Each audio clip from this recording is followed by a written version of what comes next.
What is going on, guys? I am the FD Guru, bringing to you guys a Tuesday NBA edition of my DFS podcast, talking about the 5-game main slate tonight. It looks like a pretty good slate in my eyes. We don't have a ton of injury news that we have to wait on.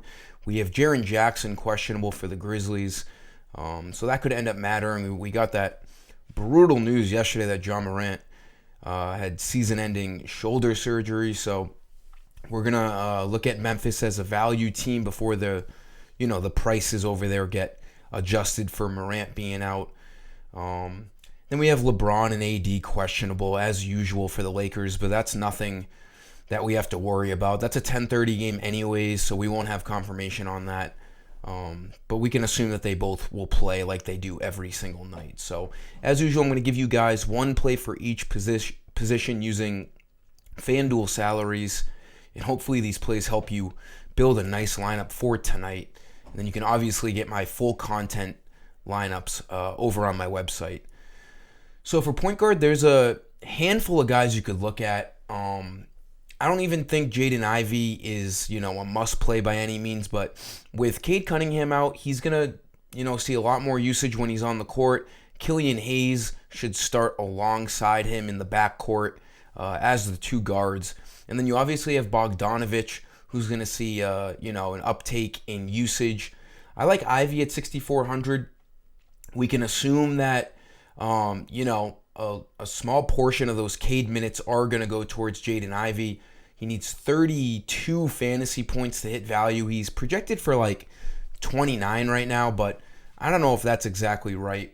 We have a 11-point spread in this game. The Pistons are at home against the Kings. This is a really, really good DFS game if it can stay close. I don't think it's going to get crazy out of hand. The Kings don't fully impress me too much. It's a 240 over-under. So this game looks like one of the better games to target tonight, as long as we don't see a ridiculous blowout in this game. Ivy looks pretty good. Killian Hayes is $6,400 cheaper, but he's not as good as Jaden Ivey. He will be most likely starting tonight and seeing 25-plus minutes as the starting point guard with no Cade Cunningham. But even getting 25 minutes last game, the guy doesn't really produce.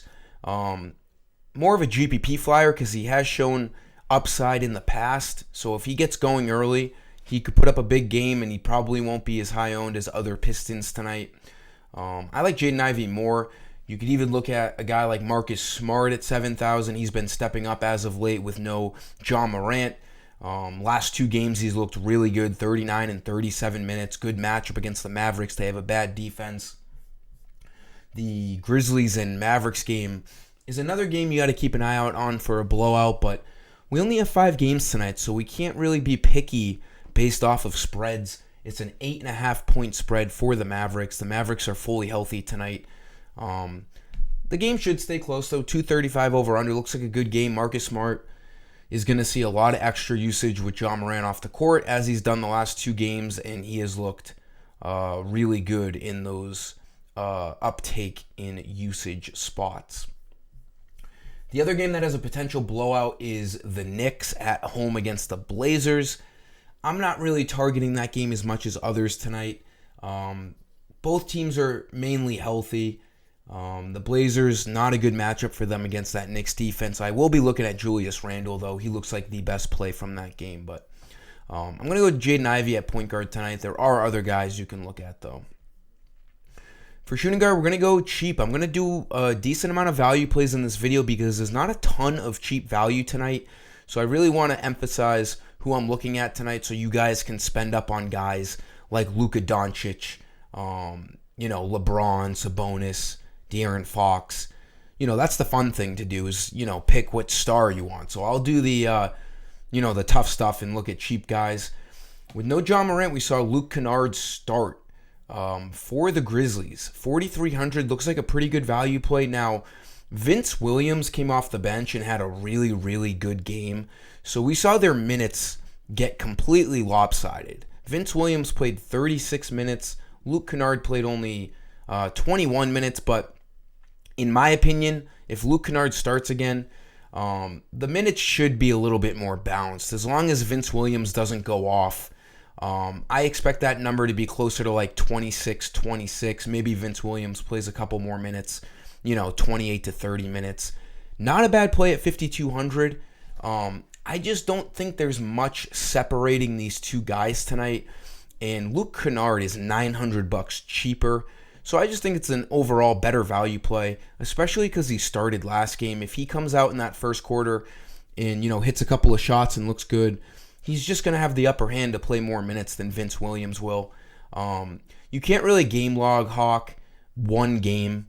The 36 minutes to Luke Kennard's 21 minutes, I think, was a little bit lopsided. So I'm not too worried. I can still project Kennard to play anywhere from 24 to 28 minutes tonight. He only needs 21 fantasy points. He looks pretty good, with the extra usage of no Ja Morant.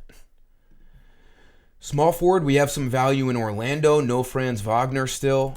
We have no Wendell Carter tonight. We have no Gary Harris. And then Joe Ingles and Jonathan Isaac remain out. So the Magic are shorthanded tonight. We're going to go to a value play who stepped up big time last game as a starter. Caleb Houston, 4,600.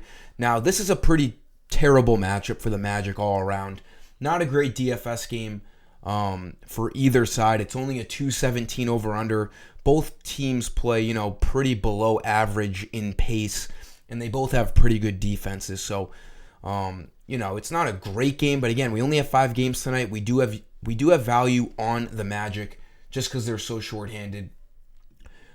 Houston played 36 minutes as a starter last game against the Hawks and absolutely cooked. 25, 2-4, 36 fantasy points.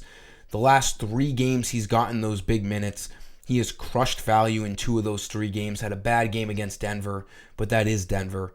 Now, the Timberwolves are no Atlanta Hawks defense, so we can't really expect that, but at 4,600, we need just 22 fantasy points from Caleb Houston. He could do some things tonight. Franz Wagner being off the court really opens up a lot of usage. I think it's a pretty good play as of right now as a cheap play because, like I said earlier, there's not a ton of sub 5K value plays tonight.